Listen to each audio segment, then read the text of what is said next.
fires one towards the goal. That's going to be blocked by Travis Ridgen. Well, this is more like it. This is Slangin The Bizkit. Here's Travis Ridgen and Dave Wheeler. Ladies and gentlemen, welcome back to Slangin The Bizkit. My name is Travis Ridgen. I'm your favorite former professional hockey goaltender. That is Dave Wheeler. He's hosted the top morning show in the city of Winnipeg for over 20 years. We are in studio in Vegas of the North, Winnipeg, +3 today. I don't want to sound too old, talk about the weather first thing, but man, you go from -38 to +3. It's great to be here. It's a nice change. There's a girl actually who got famous in Winnipeg a couple of years ago. She was she got in like a red bikini, and this is like right by the Forks. She gets in her bikini, takes a lawn chair, goes and plunks it right in the middle of the Red River. It was like a +3 day. And somebody was in like one of the high rises, I think from Assiniboine Avenue, and filmed her, and then got on like Barstool Smoke Show of the Week, Barstool Babe of the Week, and then now all of a sudden she's hawking teeth whitener on Instagram. There you go. It's amazing. You know, right place, right time. You got to flaunt the currency, right? Right place, right time, kind of like a lot of NHL trade bait right now. Yeah. I had a thought the other day. So we've been talking a lot about the JT Miller situation. I don't see anybody talking about this. What about the Four Nations face-off? Sweden, USA, Miller, Petterson. They're going to play each other. Yeah. So do you think that they're going to be a little bit harder on it? Well, maybe not Elias on JT, but do you think JT is going to give him a few extra cross-checks if they trade him before the tournament or if they're still teammates? And it's like fresh. Like I just had to deal with you on Tuesday. Now I'm ready to go. You know what? It's funny. If this was the World Championships or the Olympics, I would say yes. But the fact that it's still an NHL-sanctioned tournament, no. I still think this is going to be an absolute softy tournament. I don't think you're going to see any bad blood. I don't think you're going to see anything after the whistle. I think it's just going to be a glorified All-Star game. You think so? Yeah, 100%. You think the Olympics would be better? Obviously. I mean, you're look, when you're done and retired, do you, in order of things that you gloat about, is it World Championship, Olympic gold medal, Stanley Cup, or I won the Four Nations Cup? Which one is first? Which one is last? What kind of trophy are they giving away for the Four Nations face? What does it matter? You're not getting a ring for it. Is it big? You're not getting a ring. No. I don't know, it looks good on Instagram, hoisting up the photo. I'm sure a couple ladies will like that. Slide in there, throw up a little flare. Hey, I'm in Montreal for the weekend. I don't know if you're bragging about that 10 years after your retirement. Go, well, I won the Four Nations Cup. You know, I was kind of disappointed they set the whole roster so early in advance with no wiggle room, and now look at how many guys have taken off, and they're not going to be even having a chance to, let's say there's 2 roster spots open, they could fill it up last minute. Hey, this guy's performing well. This guy's caught fire. Let's bring him in, as opposed to like everything's just set. I didn't like that. Well, could you imagine if the tensions over in Eastern Europe died down right before? Does that mean you allow Russia back in? So I had this penciled in for later in the programming, but it's a joke that they don't have Russia because Russia would probably win the tournament. I agree. I agree 100%. I mean, this is supposed to be a showcase of your greatest players because they scrapped the All-Star game for the Four Nations Cup, but your best players are not allowed to play. So what's the point of having the tournament? And we're the wokest one of the wokest organizations in all pro sports.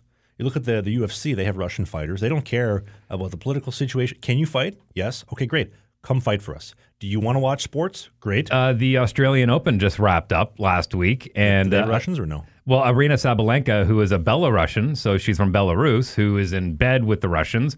Any Russian or Belarusian player that is in the tournament, they're allowed to play, but they're not allowed to fly their flag. So if you go online, it will show all the flags of what country the players are representing, except for Russia or Belarus. I don't mind that.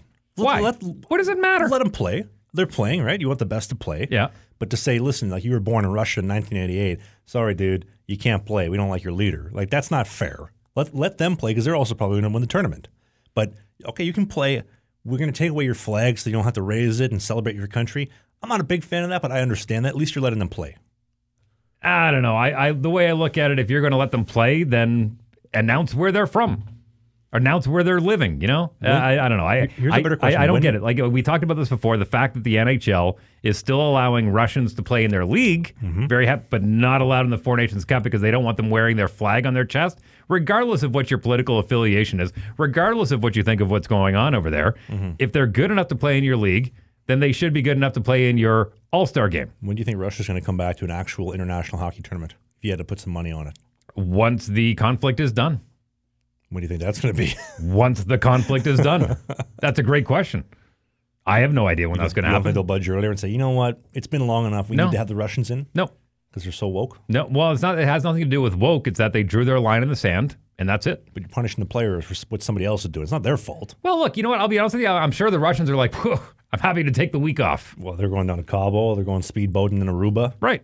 The Ottawa Senators were on Eugene's Lake. Thank you. Ovi's probably going to take the break, get even healthier, get a chance at breaking Gretzky's record. As of time of recording, he's 20 shy. Yeah. You think he breaks it this season? Yep. With that break, if he was to play in the Four Nations Cup, maybe not. But now the fact that he gets a little rest, gets to rest that leg a little bit more, yeah, I think he can bury 20 in the second half of the year, for sure. They got about 35 games left. Yeah. I could see that happening. Look, anytime you're up by a goal, throw him out there, get the empty netter. If he scores all 20 on empty nets, what does it matter? There's no pictures on the scorecard. We'll give him 20 or 19 on the empty net. Make sure the final one's like a 1T right from above the dot. Gretzky scored his 50th in 39 games into an empty net. That one was good. I like the that he scored. What was it? The point time one, or was it the goal time one against the Oilers and Billy Ranford?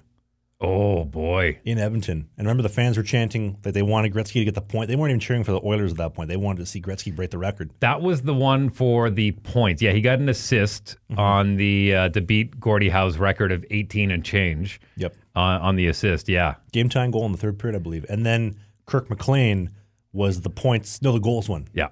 Beating the goals one. How tough is that, though? You're Kirk McLean or Billy Ranford. Obviously, you're playing the game, and at the end of the day, it doesn't really matter. You want to win or hopefully not lose. But when you're the guy in the net for Gretzky bearing point 1900, 2000, goal 900, it's got to sting a little. Well, look, there's great ways to get into the history books and not so great ways, but either way, you're in the history books. Well, Brian Boucher, I know he's on the TNT panel now, but he will forever be the guy that gave up the Ovechkin goal behind his back and looking back, what the hell just happened? How did he get that in? You'll forever be that guy. Trivia question, and I won't tell you who it is, but I'd like to see your answers down in the comments. Somebody retired on the exact same day as Wayne Gretzky, announced their retirement on the same day as Gretzky. Who was it from the NHL? I don't know. Who was it? That's got to be a tough day to retire. And you know what? Use your brain. Don't Google it. But it's it's a great trivia question when you're sitting around the bar top. Did this person come out and then Gretzky said I'm retiring, or was Gretzky same first? Day? Well, who announced it first? Same day. It was the same day. What, the same PR announcement? It was, all I know, it was the same day. We need times. We need times. No. 9 a.m., it was 11 the a.m.? same day. It's like when twins are born. Are you going with that? Who was born first? Yes, of course somebody was born first. One had to come out first. I'm the older one. I always love that with twins. I'm the older one. You want a good conspiracy theory I saw the other day? Love. Wayne Gretzky conspiracy theory? Yes, please. I've never seen this one talked about. I saw it in the dark webs of the internet. But here's a really good one for you. So when they traded Gretzky in 1988 from the Oilers to the Kings, he's the... Sold. Didn't trade, sold. Sold, thank you very much. Mm-hmm. When they sold him to the Kings in 1988, he's the son of Edmonton. He's basically the founding father of the province of Alberta at this point in time. He's done so many things for the city. And so, here's a conspiracy theory. The NHL said, we want to grow hockey. We need more money. Well, where's more money? Down south. There's a lot of people. Look at Atlanta, one of the biggest markets in the world. They don't know about hockey, so let's bring hockey down there. No, Atlanta was over a decade away at this point in time. But we will make you a deal. If you are willing to trade Gretzky, we'll pay you X amount of dollars. You find whoever you want to make the deal with, make the deal. You can have dollars. You can have signing bonuses, massage tables, draft picks, anything you want, buses, planes, put it in there. We'll pay you, make the deal, and then at a future point in time, when you need it most, we will help you out in a way that you will never believe. Okay. They make the deal. They sold Gretzky the summer of 1988 for Jimmy Carson, Martin Jelena, Martin McSorley went with them as well, and then Steve Krushelnytsky with a bunch of draft picks and $15 million cash, which, what's that got to be in today's value? 60 million, 70 million? At least. 100? Yeah. 80? It's a lot of cash. So they sell him. And then LA Kings season tickets go through the roof. It's dressed like a seat night, 1988.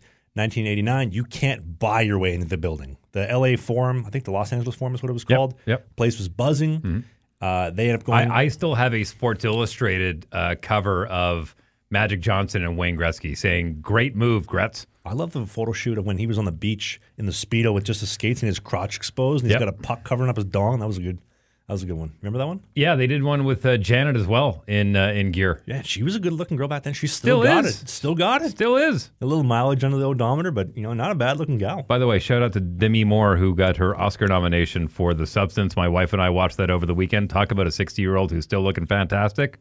I don't know who that is. Demi Moore? No. Demi Moore. We'll get back to this in a second. I need to finish this tinfoil hat theory for you. So they sell Gretzky to the Kings, and then Southern hockey's growing, and then 91, the Sharks come in. 92, Tampa comes in. 93, the Panthers and Ducks come in. Obviously, fast forward a little bit, 98, Nashville, 99, Atlanta, and then the growth down south in the Southern Belt has just continued on since then.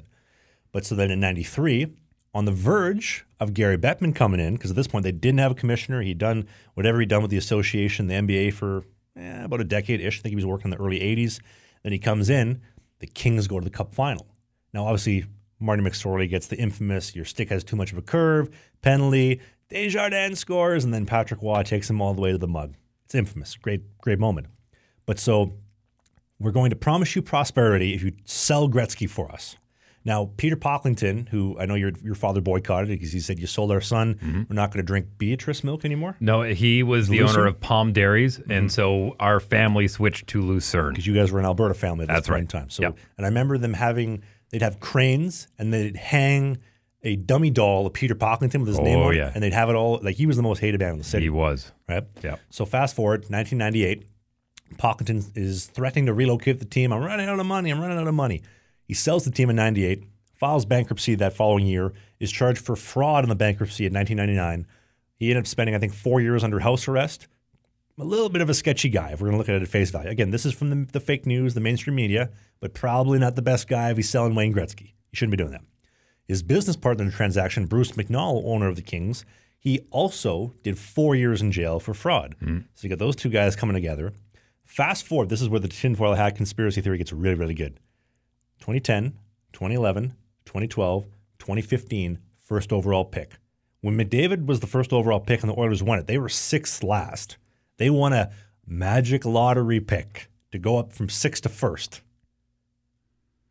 Well, you got Nugent Hopkins. Taylor Hall. You got then Hopkins. Nail Yakupov. The stud.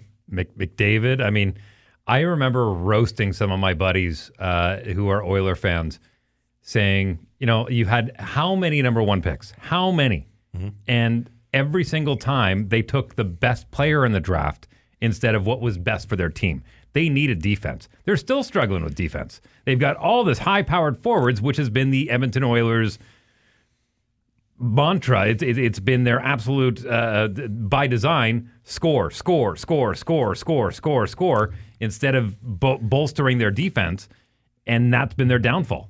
Well, if they'd fixed the goaltending situation last summer or even last season at the trade deadline, we're talking about a different Cup champion. They just needed a save at some point in the 7-game series. Mm-hmm.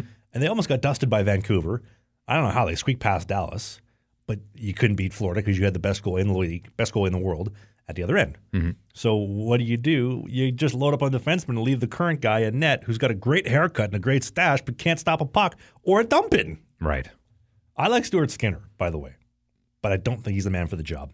Well, look, in my personal opinion. I love your conspiracy theory. There has been... what do you think of that? Well, look, it's not too far off from actually being alive in that period of time and hearing my father, Pocklington's a crook, McNall's a crook. I mean, all these things are reverberating back to my adolescence and hearing all these things going, okay, not understanding the But if you think about it, you're 100% right. There's some truth to it. And so are the conspiracy theorists as far as wanting to build the game down south. And without Gretzky going down to L.A., you don't get Anaheim. You don't get Florida. You don't get Tampa. You don't get Nashville. You don't get Atlanta. You don't even get Columbus. Twice Atlanta. Yeah, and going to get another one. You don't get you don't get Arizona. You don't get Gretzky coached in Arizona. Mm-hmm. You know what I mean? By one of the worst coaches in NHL history. One of my favorite lines from a friend of mine who played for Gretzky. We were on the golf course once upon a time. I said, "Hey man, Wayne Gretzky's your coach. How cool is that?" And he's like, "You know what? You know what I can tell you about Wayne? He used to be a great hockey player." And I'll leave it at that. And he wasn't a great coach. And I read, no, he never said that out loud, but I read between the lines. Which was? You took the words out of my mouth. That's what I gathered from it. And you gathered the same thing, so good for you. Well, I don't think that you can get as far as there goes without talking about Bettman, because Bettman, I mean, like, well, look, I'm not a defender of Bettman. I know you're going to put this on me saying I love Bettman. I don't. What I've done is as I've set the line is the owners love Bettman. If the owners didn't love Bettman, he wouldn't be employed for the past 30 plus years by the league. Well, hold on. Why don't we get to Bettman in a second? But you seem like you're getting a little bit frustrated and a little bit frazzled. Let's talk about Sheath Underwear. They'll keep you calm, cool, and collected when you're having these tense moments. If you're going for a date, if you're at the job site, here's why. Sheath Underwear is U.S. made. They were backed by a member of the U.S. military, Robert Patton. He's a real beauty. And with Sheath, they have the dual pouch technology. It's a separated, segregated compartment so that your bocconcinis and your bacon bits are not sticking together. They're not sticking to the side of your legs. So you're not having to stick them off the side of your leg. Everything's where it needs to be. It's aerated. It's cool. It's not musky. And here's the thing. Their bamboo mesh is super cooling. It's comfortable. It's better than ever before. And right now, when you go to the link in the video description at sheathunderwear.com, use the code BIZKIT69, BIZKIT 69. Get 20% off the greatest pair of underwear money has ever bought and ever will. Thanks to Sheath for being the presenting sponsor of the show. Gary could probably use a pair, although he does. He could use 2 pairs. The count, everybody, ladies and gentlemen. Throw back to Sesame Street. Very nice. Can I tell you a quick Bettman story? Please. Do you ever remember NHL Live? What do you mean? The show. It was like a show between like the hours like yeah, it was their version of the Inside the NBA. Kind of. It was between like 3 and 4 p.m. Monday to Friday. And I remember they'd have like live call-ins, and they had Bettman on the show one time. I'm like 15 years old. I was like, man, you took my Jets away when I was just about born. You've ruined hockey in Winnipeg. I'm going to call in and I'm going to give this guy a piece of my mind. And so you call in, hi, yeah, what do you want to talk about? Hockey in Winnipeg. Okay, cool. They get me on the line. Hi, you're speaking with the Commissioner Bettman. What would you like to talk about? I froze. I just became a pussy on the spot. I was like, oh, hi, Mr. Bettman. Thank you for everything you did. I was so pissed at myself. Like, you should have told him how it was, that you ruined the city of Winnipeg when you took the Jets away. So essentially, the reason why Trav is doing this podcast is to make up for that phone call. Yeah, I guess so. Yeah, it's a lot of trauma built up. That's why we're all here, right? But hear me out for a second. So there was news the other day that Gary went to the board of directors and said, listen, I'm done after this season. I've been ruining Canadian teams for over 30 years. That's not what he said. That's not what he said. I'm paraphrasing, of course. No, he said, I'm old. I've spent 30 plus years. I am going to retire, and good for him. He will retire a multimillionaire. Well, if you want to, of course he will. He'll be very rich. But if you look at the tenure of his time in the NHL and what he's actually done for the league and for the game, so he comes in at the end of 93. The governors and the owners said, we need someone that's going to help make everything equal, make it more competitive, to grow the game down south as we've tried to do when we sold Gretzky. This is the guy to do it. He's done it in the NBA. Why can't he do it in hockey? So he comes and he did. Hold on. So he comes in, end of 93. You can't count that as his first season because he's only there for the end of the season. 94 is when it starts. The Rangers had just won the Stanley Cup. It took him 1 year to have a lockout. You have the NHL's biggest market that just won the championship, and you've just derailed all this momentum that you had because of it. You have that lockout. Fast forward, less than 3 years later, the Quebec Nordiques have now left, even though he said, I'm going to be an advocate for Canadian hockey. I'm going to help these teams. And he wanted to do basically equalization payments, which, to draw parallels, Pierre-Elliott Trudeau, Prime Minister of Canada, did that in the 70s, where he said, Alberta has all the resources. You're going to give us some money, and we're going to distribute it around the other provinces and territories that don't have as much money.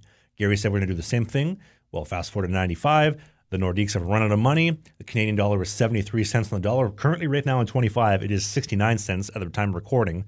The Nordiques left, and they went to Colorado. The following year, the Jets, we ran out of money too. They left. They went to Phoenix, Arizona. So for this advocate for Canadian hockey, you got rid of 2 Canadian teams. He did put one in Ottawa. He did put one in Ottawa, yep. But they've had lots of talk of real... And one back in Winnipeg. So he's even on that one. Well, he had no choice with the Thrashers. You had this dumpster fire. Who's going to buy it? Well, Mark Chipman, who said, I want hockey in Winnipeg. I'm going to bring it back. I don't care. He was in the building the last day the Jets played and they lost to the Red Wings in 96. He tried to buy the team, didn't have enough funds, couldn't get enough stuff together for the arena. He made it his life mission to bring the Jets back, and he did that. Well, not only a life mission, but keep in mind, Mark Chipman, for 15 years, he went to Bettman and said, I will prove it to you. When the next opportunity comes up, it's mine. Mm-hmm. And Bettman said, prove it to me.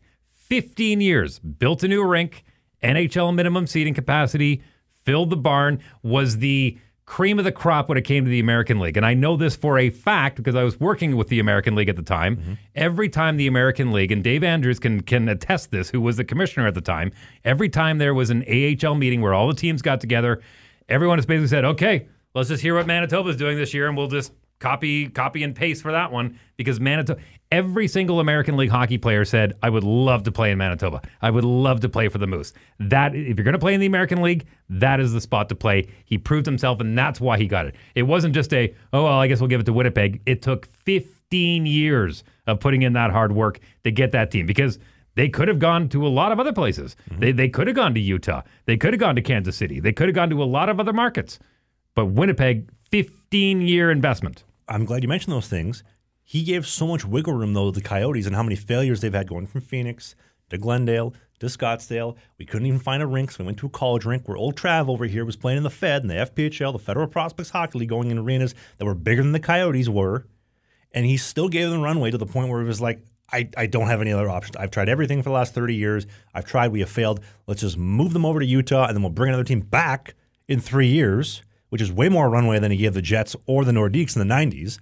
And then you also have to look at, too, fast forward to 04-05, he is the only commissioner, the only pro sports league in the world that has lost an entire year to a labor dispute.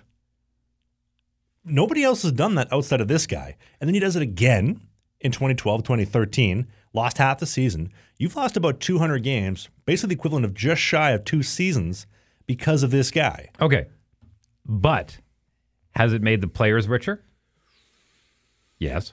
Well, hold on for a sec. You had a couple outliers, though, like the Bobby Hulls, who were signing $1 million deals when nobody else was, because you had unlimited budgets. So the Red Wings and the Leafs and the Rangers could spend as much money as you want. So I'm sure the McDavids today will be getting $30 million a season, the same way the NBA and the NFL are, and then you have the bottom guys who are making the bare minimum. I disagree. And the reason why is when you have places like the NBA that only has one Canadian team, you have Major League Baseball, one Canadian team. There's a lot. They had less, two. They had two at one point. At one point. Montreal Expos. But right now, there's a lot less to worry about when you're only focusing on the American dollar. It's a lot easier to negotiate with one currency than with two. Okay, so when it comes to, and look, I'm pretty sure baseball.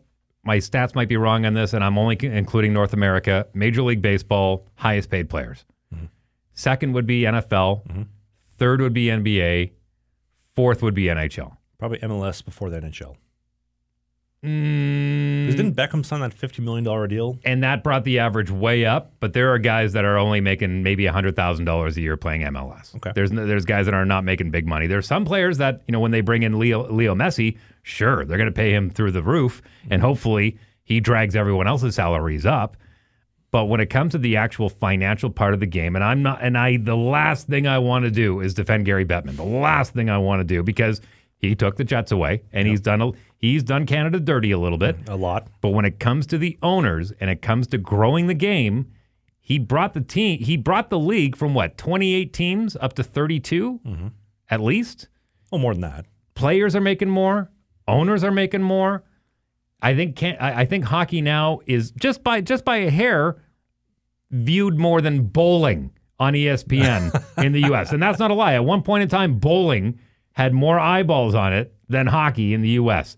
It's getting there, and as much as it pains me to say it, that's due to Gary Bettman. Who do you think you are? I am. One of the greatest calls of all time. Yeah, he had no idea what he was talking about. Not a clue. You could tell when I win, I'm going to say this. He just got so ahead of himself in his mind that he forgot to finish the sentence with proper English. But so they talk about revenue, though, and they say, we've never made more money. Our revenue is the highest it's ever been. Well, no shit. The amount of inflation that we've had, where ticket prices have gone through the roof. Dave and I went to a Jets game the other day and paid $43 for 2 hot dogs with shitty pre-made mac and cheese on top of it. Yeah, revenue's through the roof because everything's gone up and through the roof. The costs are more expensive. So the revenue's more, but they use this as the benchmark to Trojan horse it and tell you, we're making all this money. I don't think it's good for the game. You need more Canadian teams. Quebec City needs a team. Saskatoon needs a team. Good for the game or good for the business? There's two different conversations there. They always Trojan horse it and try to hijack it with, this is good for the game. Good for the game, not the business. But they're focused on the business. They don't care about the game. It's why they have all these woke virtues, which we've painstakingly documented. We have all the pride stuff and all every possible left-leaning woke ideology coming into the game when fans just want to have a hot dog and a beer and sit down and watch hockey with the family. But the problem is that you have so many options to do that with now. So many options. Okay, but look at the board ads. With the moving board ads where they change every minute on the minute. Those are annoying. They put ads on the jerseys. Why would you put ads on some of the most beautiful jerseys ever constructed, and you ruin them with these milk and Oreo and TikTok ads? All he's ever done is everything for the business. He doesn't care about the game. Well, of course. He cares about dollars. I agree. Like, look, do you think Gary Bettman had any clue what a lot of the terminology was in hockey coming from basketball? No. Has he ever skated? They brought him, probably not. I don't think so either. He doesn't look like it. They brought him in to be a business manager, period. And he had experience in the National Basketball Association. He probably doesn't really care a whole lot about hockey in its essence. No. He cares about he is a business guy. And if you bring in a good business person to any business, he's just going to crunch the numbers, period. And that's what he did. So again, I hate pumping his tires, but there's a reason why he's had a job for the last 30 some odd years. I think long-term it's not going to be good for the game. I'm looking forward to him retiring. Gary, thank you for all you've done to destroy hockey in Quebec City. Thank you for taking away the Jets. It's okay. We got him back. We're over it. So who do you put in? Bill Daly? Is Bill Daly take over? I don't care. You don't care? I don't. Well, listen, if you care this much about tearing down Gary Bettman, then you got to care who's coming in next. Well, okay, so then who do you put in then? Who is not going to be the exact same as Gary, right? Like for right now, they're looking to replace Hrudey. You have all these guys that are the exact same as him. So who do you get in that's different? I don't know. They're all under the same umbrella. I don't know. Leave a comment down below. Call the voicemail. Let us know what you think. Leave a voicemail line. So if you're new to the show, there's a link in the description. You click that. Call us. Leave a message anytime. We'll make you part of a future show. Yeah, we'll get to a few calls later on in the show. We do. Speaking of bare knuckle brawling, you see that AHL Brawl last night? Oh, fantastic. Speaking of good for the game, the game has been begging for something like this for quite a while. And I know what happens more often than not down in the Fed, maybe down in the SP, the odd time in the ECHL. But the fact that it happened in the American League, love it. The only thing that pissed me off was Stripes getting in the way of the two goaltenders to go at it. Get out of the way. You got other things to deal with. Start writing down, pull your notepad out, start writing down numbers. Well, how many times has this happened over the last couple of years? You had Binnington and Fleury, the refs wouldn't let him go. How many times have you seen referees They're the most padded guys on the entire ice. They're not going to hurt each other. And it's what people want to see the most. Because it's so rare. Exactly. So imagine and if you haven't seen the video, I'll see if I can put it on the video version. Just hopefully we don't get copyrighted for the video. If not, there's going to be no video. But so Dylan Garand, former Kamloops Blazer, friend of the show, by the way, is trying to go with Felix Sandstrom, goaltender for the Philadelphia Flyers organization. I think he's with the Flyers, maybe with Buffalo now. And the refs are like, no. And if you look at the video, Dylan is all about it. He wants that smoke. He's ready to beat up a Swede and tell him, hey, meatballs suck. I don't have lingonberries. And it was the Swede that made the trek all the way down, so good on him. And the ref said, no, you're not going. While 5 other guys are going, and there's no referees defending them or making sure that nobody's getting hurt. I don't understand it. This, like you said, this is bad for the game. Let the goalies go. Yeah. You get some viral clips. People want to see 2 dudes in Michelin suits going at it. It's good for the game. I couldn't agree with you more, but here we are. It blows my mind. Here we are. We're still talking about it. Do you know the last time there was a coach fight in minor pro hockey that I'm aware of? In minor pro hockey, no. Columbus River Dragons, Carolina Thunderbirds. It would have been 2019 in Carolina. Jerome Boom Boom Bouchard and what was the guy's name? Andre Niche in Carolina. Last time 2 coaches went at it. Nice. Between the benches. I almost got into one. On the bench? I was coaching the St. Boniface Seals. Was it with Kelly Hrudey? Or was that a different fight? No, I'll tell you about that one, though. When you beat up Kelly Hrudey? We were playing in Selkirk, and the benches are on opposite sides of the ice. And the coach for the Selkirk Fishermen, keep in mind this is Junior B hockey, I was behind the bench, and I had enough, and I yelled over at him, and I said, blah, blah, blah, blah, blah, and he said, blah, blah, blah, blah, blah, and he pointed down that way. And so I left the bench and started going to make the long walk around, and he got out to make the long walk around. Our players stopped us, and cooler heads prevailed. By the Zamboni doors? Somewhere around there, yeah. That's awesome. Yeah, but the Kelly Hrudey story, Kelly Hrudey was the keynote speaker at the Yearling Foundation dinner, the fundraiser for the Manitoba Moose. That's in Winnipeg? Yeah, this is in Winnipeg. When was this? Good question. 2007, 2008, somewhere around there. And he was already with the panel on Hockey Night in Canada. He was doing Behind the Mask. That wasn't too bad. And before I went woke. Moxie's restaurant and bar was attached to the rink at the time where the dinner was happening. And everyone kind of went up, and I was doing what I normally do. I'm the guy like, hey, come down here and our rainbow auction. We got a silent auction. We got all this, and up on the big screen, and just kind of doing my thing. And so everyone kind of went upstairs after, and we started talking, and I kind of questioned him a little bit on something that he had talked about in his keynote address. Which was? I can't remember what team it was, but there was a Western Hockey League team that got blown out. Like, they absolutely got the shoes blown off them during the game, and the coach said, take your skates, helmet, and gloves on and get on the bus. We're going home. And made them ride home for a couple hours in their gear. And That's awesome. He said, this is abuse of players. This is psychological abuse and blah, blah, blah, blah. And I kind of said to him, like, the grand scheme of things, like, it's a couple-hour drive. He's making a point, sitting and, you could get scabs, you could get sick from that, and the stench of the bus. And I said, there could have been a lot worse. And so anyways, we went back and forth, and he actually said to me, he goes, your dad didn't love you when you were a kid, did you? And I said, excuse me? He goes, your dad didn't love you, did he? I thought he's supposed to be a mental health advocate. And then so at that point, there was a few libations involved, and bar stools were kicked out from underneath us, and it took a few people to get in between us, and there was a little bit of reaching over, but no fists were exchanged. Is this before or after he rounded up to 40% body fat? I don't know. I don't know. He still had the mullet. Okay. Yeah. All right, give him +1 for that. But to play devil's advocate here, if you're getting smoked 8-0, you probably want to get on the bus sooner than later, so that's not a bad thing. Right. And if I'm the goalie getting shelled for 8, forget about taking the gear off in a shower. Let's just go. Right. What, we got 4 hours? Let's just get home sooner than later. Exactly. And then also, too, like if you're renting the bus and you don't own the bus. Now, if you own the bus, different story because you got to pay for maintenance. If you're renting the bus, who cares? Honestly, our coach, it didn't matter if we lost by a goal or 8 goals. We had to do something that whatever the next practice was, he would set up a set of pylons. However many goals we lost by, that's how many pylons he would set up, and we had to do man makers. Goal line, first pylon. Back to the goal line. First pylon, back to the goal line, second pylon, and back. First pylon, back, second pylon, back, third pylon, back. First, second, third, fourth. All the way through. Giving up empty netters must have sucked. Oh, dude, it was... but you know what? I would much prefer sitting on a bus with my gear on for 2 hours than doing that. Amen. Yeah. Amen to that. Remember Goon? 6 a.m., bag skate. Pussies. This is not baseball. When the garbage can came out and sat on the center face-off dot, you knew it was going to be a long practice. And coach has got a lawn shirt out. He's got his sunglasses on, blowing the whistle. Again. Yep. Again. Yep. Is that in Kamloops, by the way? Where's that? The game you're talking about, the Western No game? idea. I can't remember where it was. I was recently in Kamloops. I did I don't know, I think we talked about it before, but I did a little feature of the Blazers recently. Yeah. So I'm doing a new series on the vlog channel. So for those that are wondering. My kid brother lives out in Kamloops. Oh, nice. Yeah. Nice. Good part of town or bad end of town? He lives right downtown. He loves it. Oh, okay. I probably saw him when I was down there the Probably. other week. But keep in mind, downtown is on the side of a mountain. Yes, I like that though. It's a beautiful mountain. You see it no matter where you are. But so I'm doing a new series. So for those that are wondering, I'm not playing hockey at this moment in time. I'm pretty much just going to be playing exclusively cash prize tournaments. But I had this idea for a really cool series. I've been really good at making films and traveling the world and documenting that. And I think storytelling is a strong asset that I do have. And the Railway Hotel series we've mentioned on the show a couple times was a big success. And I thought, well, let's take that formula and put it out for hockey teams. And I don't think NHL teams are going to be hosting me anytime soon, especially with some of the Start small. Yeah, well, maybe not the most family-friendly guy out there, but I think Western Hockey League teams would love to, and I'm a Western League boy. I didn't play in the Western League, but I'm a Western Canadian boy, right? Love the Western League. So we started some teams. So the Kamloops Blazers were the first one to say, come on down.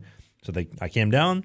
They hosted me. I got to see a morning skate with the team. I was the only person in the rink. It was awesome. I love seeing the little details and the morning skate, the skills coach bagging the guys that are healthy scratched. Like, man, you guys are getting worked for like 2.5 hours. That must suck. But also you're getting scratch crushing hot dogs after, so it's not too bad. Goalie's getting worked as well. I got to do a tour of the locker room. Beautiful locker room, by the way. They renovated it. And also, props to the Blazers. One of the biggest problems I have with locker rooms is they put the logo in the center of the room. Now, I get it. We want to have the logo front and center, but it's 2025. Can we start putting the logo on the ceiling? Right. So that we're not stepping on it, and then we can make the most of our real estate, because it's a lot of money to build these rooms out. Especially when we're on a stretch. Yeah, and why, outside of the maintenance guy, why is nobody allowed to use the center of the room? Let's put it on the roof. The Blazers did that. Beautiful locker room. And I'll put some video on the video version of the show, too. Yeah, Sandman Center, right? Sandman Center. Yeah. Former the Riverbank Arena, or sorry, the Riverbank Coliseum, and then some credit union stadium, and then the Save-On Center. Now it's the Sandman Center. It partnered with the Sandman Hotels, which Sandman is owned by the Ghilardi family, which owns the Dallas Stars. They also own Moxie's, which is why so many Kamloops Blazers, including Logan Stankoven, go to play for the Stars, and why Moxie's is on the boards for all the Stars games, and there's all Moxie's in the Sandman Center and the Sandman Hotels. The Sandman Hotel also hosted me. Beautiful hotel. I got like a little in-suite kitchen, which I loved. And the team at Moxie's, shout out to Chef Theo. This guy was a beauty. He whipped up probably one of the better meals I've had this entire calendar year. fire-kissed cherry tomatoes, whipped feta. I got the chipotle mango chicken on a big old bed of mashed potatoes and a good side of seasonal veg. And I tried to avoid the white sugars, but I had to get the white chocolate brownie at Moxie's with the ice cream and the whipped cream and the chocolate sauce. They had to like wheel me out in a wheelbarrow to get me out of there. It was so good. But when are we seeing that video? I think that video is probably coming out this week at the same time with this video going up. Okay. But I got to see all that, and then I got to get media access for the actual game, so I got to ride the Zamboni in between periods, which was cool. Actually, there's a video you'll see on the full episode. But I'm filming myself in the Zamboni, like, hey, I'm on the Zamboni, and then I saw one of the camera guys in the audience was filming me, and so I'm filming myself being filmed on the Jumbotron. I'm like, hey, I'm on the Zamboni. I'm on the Jumbotron too. This is so cool. It was a Matrix moment. Basically, I was being filmed by somebody else filming me, who I was also filming. But it was Fun fact about Kamloops Blazers games, because Kamloops is a very central area for the rail line in BC, and you'll love it because you're a rail guy. Mm-hmm. I don't know if you noticed, but when you're coming to the rink, you see a lot of these really weird platform stairs going over all of the rail lines, because they, all the way down the side of the mountain, there's probably about 3 or 4 of them, because they got into a bit of a dust up with the city, going the old adage of, hey, we were here first, you built around us, we own it. Mm-hmm. They would park their rail cars in the middle of rush hour. Mm-hmm. People are trying to get to the game, so they park at the top of the mountain and walk down the mountain over these stairs, because all the train lines were parked there, and they're still there to this day. It's awesome. I love that little walkway over the main yard. Yep. You get the trains coming by too. They got the Kamloops Heritage Railway. Yep. Which looking to do an excursion with them this summer, which I'm really excited for. But I went to the game. I got basically all the access you can get. I got to meet the executive chef of the arena, Chef Paul. Shout out to him. He did it up real deal, showing me their signature Blazer burger, house-made chips. It was great. They didn't win. They ended up falling down. I won't spoil the whole video for you. You got to go check it out on the main channel. But it was a great experience. And then we copying and pasting that for a couple other Western League teams. And we did the NHL, the Jets game the other day, which will be coming out next week. And yeah, I'm excited to take a little bit of this filmmaking and turn it out on a little bit more of a Canadian-wide spectrum. And I think we have one coming up for the Brandon Wheat Kings. Yeah, I think we'll be doing the Wheat Kings later this year. Yep. A couple of the Western League teams. I don't want to give it all away because there's a couple of other episodes, but yeah, it's cool. Exciting. It was fun. It was a beautiful spot in Kamloops. Lots of snow too. Yeah.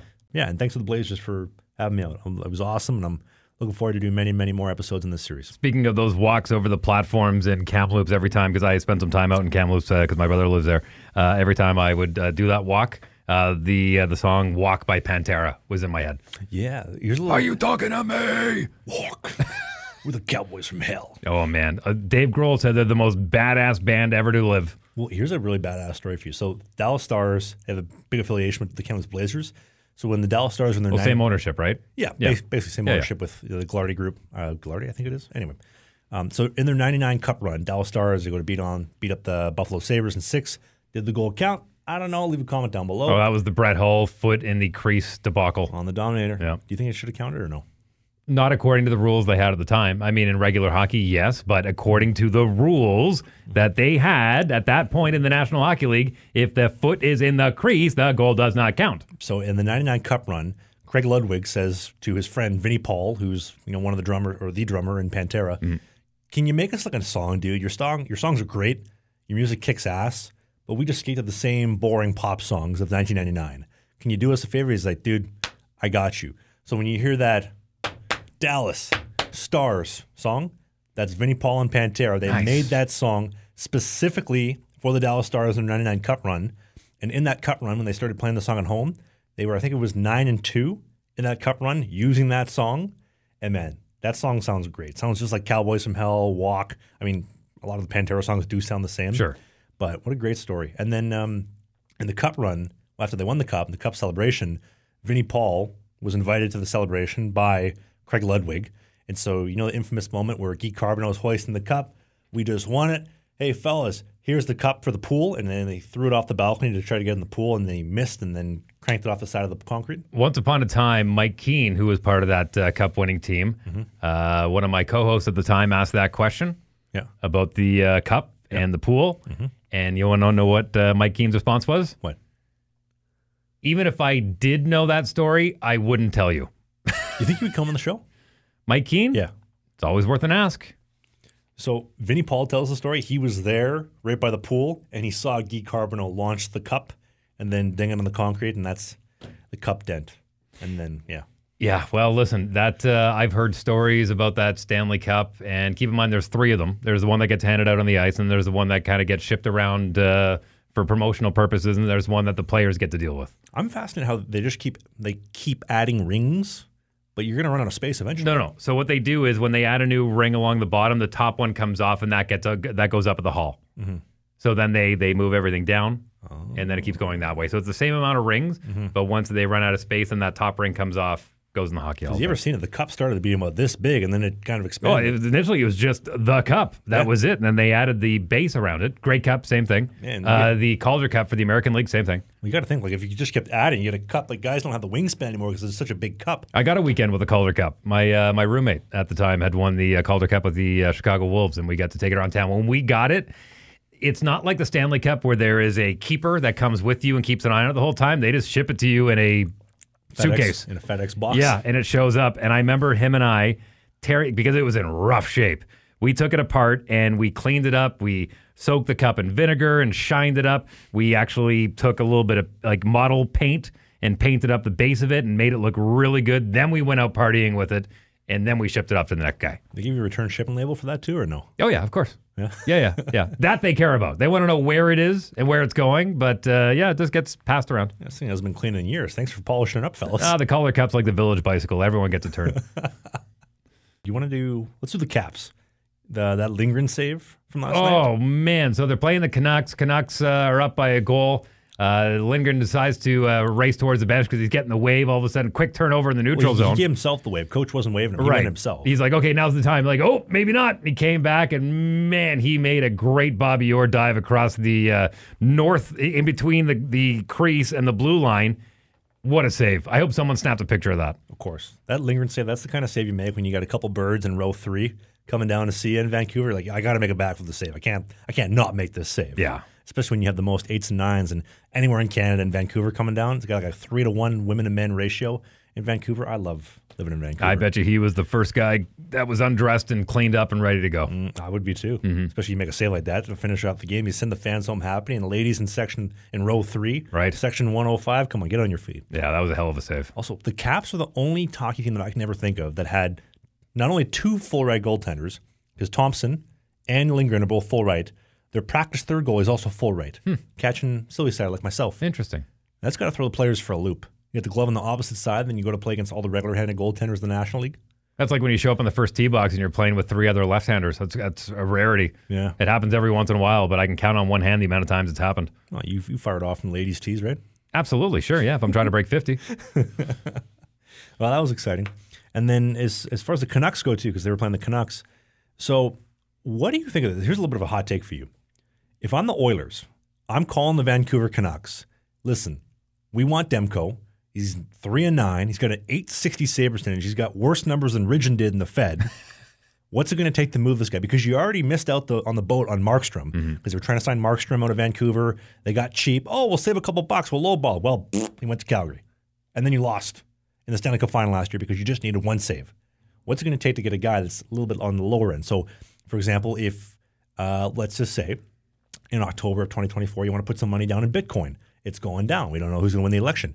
Now you're rich. That's what I think you should do. You should put an inquiry in on Demko. Look, making trades in the NHL is hard. Making them inside of your own division, even harder, because the last thing a team wants to do is have a trade made and have it come back and bite you. They would rather sit on Demko, ruin his career, than give the Oilers an advantage inside of their own division. 100%. And I'm not lying about that. That's petty. Absolutely, it's petty. I like that, though. Yeah, it's very rare. Like whenever you see a trade inside of a division, there's always pins and needles that come along with it. Well, especially you got Lankinen, who's, it's only a 905 save percentage, but he's been playing really, really well for them, especially for the guy that was signed like last couple days of September because they didn't know if Demko was going to come back. And I have to wonder if that knee injury is kind of playing a little bit of a role because he looks good to me on film, but maybe he's a little tender on it. I don't want to re-aggravate the issue. It's one of those things like you don't... Smarter thing they could do is do a 3-way deal. Do a 3-way deal. How so? What would you deal? So you ship Demko somewhere in the East, and then you get an Eastern Conference goaltender coming over to the Edmonton Oilers. That would make Vancouver feel better about it. You wouldn't? So no Demko to the Oilers? Not Demko to the Oilers, but something comparable coming from the Eastern Conference. We'll trade you Stuart Skinner's entire closet of suits and all the pocket watches he's got. He's a stylish guy. That's a lot of value coming But he's back. not allowed to have the mustache anymore. That's got to stay in Edmonton. What do you think of the Leafs goalie situation, though? So they've... Our boy Muzz throwing a little bit of a wrench in things. Back-to-back goose eggs in Winnipeg against the Moose. Yep. The goalies right now for Leafs have given up 3 goals or more in 7 straight starts. Stollers did return to practice, and I got some video for the video version of the show, which is great. Stoller, the goalie's back. Also, great-looking dude, too. Big traps, big shoulders, big neck. He's a good-looking dude. He's got a miss as well.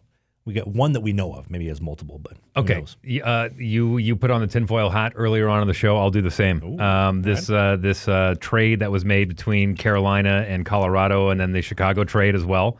The fact that came out of nowhere, like there was no insider going, "Hey, I'm hearing rumors," or even like, "Hey, Colorado's about thinking." Nobody, not Elliot Friedman, not Pierre LeBrun, not Bob McKenzie. Nobody. No, not even your dirtiest downward underground blogger had any clue that this was happening. Or podcaster. I think the same thing is happening in Toronto.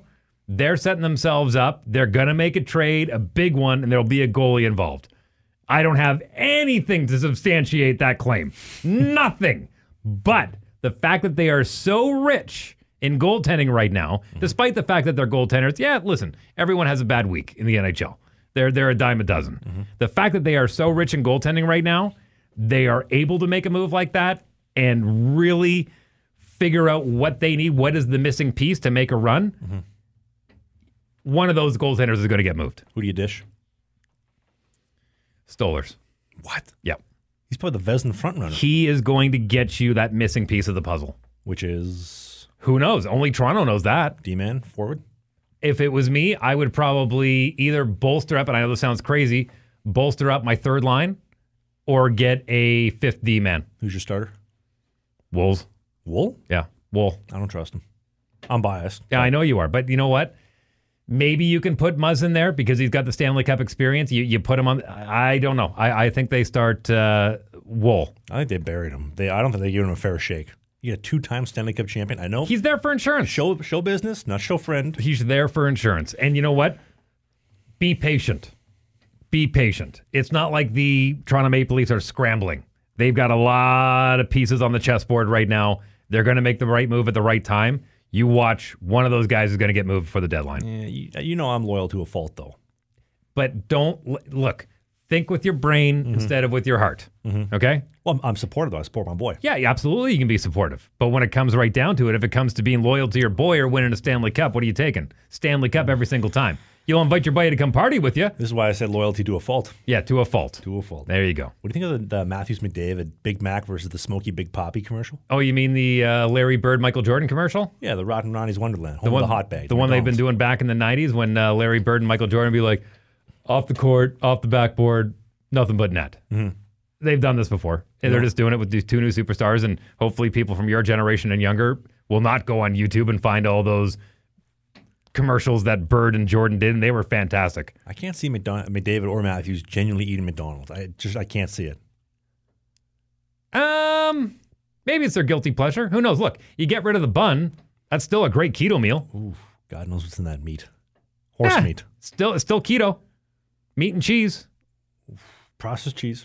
Still meat and cheese. And processed sauces. If you're doing the metabolic reset, that's allowed. Yeah.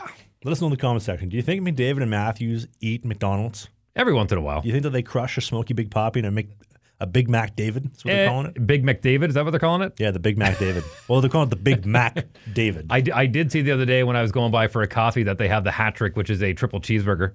They're calling it the Hat Trick. They're doing a bunch of hockey promotions there. Yeah. Okay, I like that. Yeah. They got good coffee, too. Yeah, why not? Ever since Tim Hortons fumbled the bag and McDonald's took over the famous Canada's favorite coffee. Well, there have been, listen, this seems to be a tinfoil hat episode, but I had heard rumors for years. This is another tinfoil hat episode. This is Sunday. This is another Sunday. Fair. I had heard rumors for years that Tim Hortons used to have the best coffee, and then McDonald's came in and sniped them and got that recipe.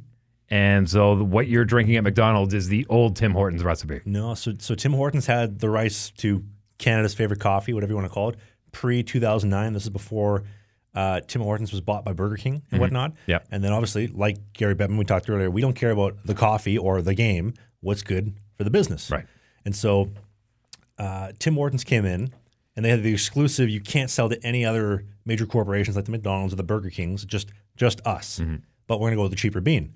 And so McDonald's came in and said, "Hey, we want to buy some coffee. We can't do that. We've signed a deal where we're not allowed to do that." Well, guess what? We don't need your coffee. We'll just buy you. So they bought out the whole company. So now they own the company, and now McDonald's has Canada's favorite coffee. Tim Hortons has hot dishwater. McDonald's has Canada's favorite coffee. I wish I had a better palate for coffee. I mean, I don't. As you can tell, I'm a little bit of a sophisticated connoisseur, but It is just a vehicle to get caffeine in my system. Hence the sugar-free Coca-Cola cherry that I'm drinking is just another vehicle for caffeine. you, Tim Hortons, McDonald's, Starbucks, or Dunkin', what would you go with? Whatever is on my way when I need a coffee. Honestly, I am not picky. You don't care. No, You do a dirty double-double? don't care. No, I'm one cream. No sugar. Just give me the caffeine. Get it in my system. Dishwater with a little bit of texture. Get my eyelids moving up a couple extra millimeters. As long as I'm awake, I'm good. Has anybody else noticed? Tim Hortons has absolutely gone to the shit the last decade or so. But is anybody else bothered by the fact that you go to Tim Hortons, which was Tim Horton, the Toronto Maple Leafs star defenseman, and again, he passed, half a century ago? Former Buffalo Sabre as well. Buffalo Sabre as well, icon.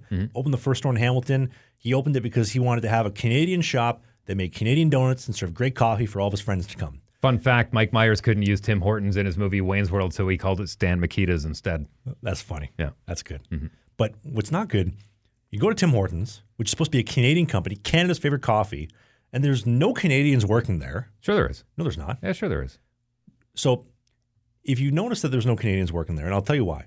So the Canadian government has a new incentive, now an old incentive, where for big corporations, the government will pay half the wages if you bring in international students or foreign temporary workers, which is why out of 2020 and the scamdemic in 21, you saw them say, we have a labor shortage. We need more workers. So they brought in all these workers. The government subsidized half the wages. So if I'm going to pay some guy who came from Bangladesh or whatever, I'm going to be giving him... More often than not, it's either the Philippines or India. Yeah. So what's minimum wage? Let's say in BC it's $15 an hour. So instead of giving you 15, I got to pay these guys $7.50. So the people that have been here in Canada that know Tim Hortons, have grown up on Tim Hortons, love Tim Hortons, and are patriotically Canadian cannot work here because why would I pay you $15 an hour when I can pay these guys under the table, these foreign workers, $7.50? Okay, ask yourself the question, why did they need those workers? And I'll give you the answer. They wanted to save money. No, it's because nobody was willing to work there. Okay, well, why is nobody willing to work there then? Because they are too entitled. Agreed. We can get into the whole problem of 2020 with the government allowing everybody to just work from home and expect everything to be handed to them. That's exactly the problem, man. Of course. But I get pissed off when I go to Tim Hortons and I can't have somebody that takes my order right, let alone speaks English. I just want somebody to speak English and take my order and have a coffee. I'm not going to go to Tim Hortons until they fix that ever again. I go to Tim Hortons all the time, and their English is just fine. I disagree. Let us know in the comments section. What do you think? Let's get to the voicemail, shall we? Okay. Hey, Trav and Dave. Just wanted to get your guys' opinion on ACHA hockey. It's obviously been in the news a lot recently with UNLV beating Denver.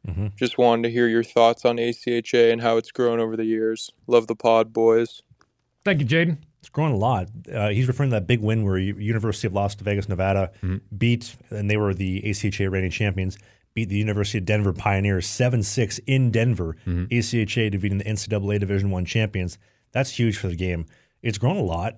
They have ACHA Division I, which I guess would be similar to NCAA D3, D2, which is not great hockey, and then D3, which basically my mom could play there if she had enough cash. The biggest problem with the ACHA hockey is that it's just so expensive. So to go, we're talking $20,000, $30,000, $50,000, $70,000 because there's zero scholarships. There's zero. You're coming, you're paying full price, you're paying what everybody else pays, and then you get to play hockey on the side. And I'll be honest with you, that win doesn't happen without the Las Vegas Golden Knights being there. Agreed. Because it has certainly helped with recruitment. And that's a newer program, too, in Las Vegas. Sure is. And it doesn't also hurt that Denver gave up like 8 softies on like 13 shots. Right. Goalies were probably hung cheese the night before. Hey, Dave and Travis. I love your podcast. Keep going. Thank you, Matt. Thank you, buddy. You're a beauty. His name was on the screen there. That's why I saw it. All right. Hi, Dave. Hi, Travis. This Hi. is Christina calling in from New Jersey. Not to be confused with Katrina. That's for Travis. My question for both of you is, do you have any interest in moving to the U.S.? Yes. And if so, why? And what area of the U.S. would you strive to live? And does hockey play a role in making that decision? Forget about Thanks. moving to the U.S. I would love for Canada to be taken over by the U.S. Okay, stop. That's not going to happen. So put that out of your brain. I would love nothing It's more. not Lower going to happen. taxes. It's not going to happen. Get to defend your family. It won't happen. Not going to happen. Where would you move if you could pick a spot in the U.S.? I was actually pondering this last night. Probably Florida. Zero income tax. Good weather. Yep. But I feel like Florida's a good vacation. I don't know if a permanent home. South Dakota, North Dakota, right next door to mom. Can always go pop up and see her. I thought about Seattle too. I don't know if I want to go down there. It's a little bit too run down for me. I love the idea of Nashville. I love Tennessee. Somewhere warm. Listen, I've spent the better part of my life in very frigid temperatures between northern Alberta and Winnipeg. My my mid-40s body is ready for a little bit of humidity. I would love... knee. Huh? The old weather knee. Yeah, exactly. Nashville, I love the idea of Nashville. Yeah, that would probably be my top pick. And I know it's a divisional rival, but the Jets. I would get to see the Jets come play there on a regular basis. So I'd be okay with that. One more call here.